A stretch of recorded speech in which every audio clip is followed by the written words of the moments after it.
السلام عليكم. هذا الفيديو مخصص إلى قناة الحوار التونسي. صلى على النبي. اليوم كما عملتوا نصبة باهية هاد في البرنامج نتاعكم، وجبتوا فلان وفلان وفلتان وطلعوا شنوا، والاخرى تحكي راهو مهبول، والاخر راهو يلزم نحاكموه، والاخر راهو طلع شنوا.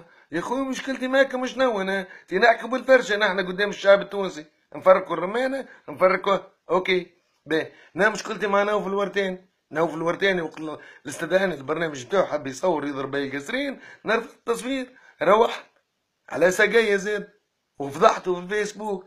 صارت حكاية سمير الوافي حب يفدي الثار نتاع نوف الورتاني واستدعاني، ومن بعد في الاخر يولي يقول راهو انطلعت على وزارة الدفاع والتقرير نتاعهم، ويقولوا حاتم راهو مريض وطلع شنو وكل لغات اللي جايبها من عند. يا صديق نعلمك اليوم وزارة الدفاع كذباتك يا سمير الوافي.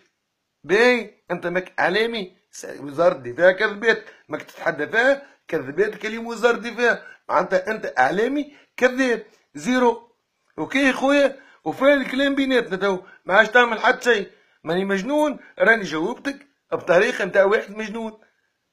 شفت الفيديو هذاك؟ واحد مجنون رد عليك. هذيك هو حاتم القرمازي كما قلت انت مجنون، راهو جاوبتك بجنون. اوكي صديقي، وفات الموضوع بيناتنا، اي ننسوه.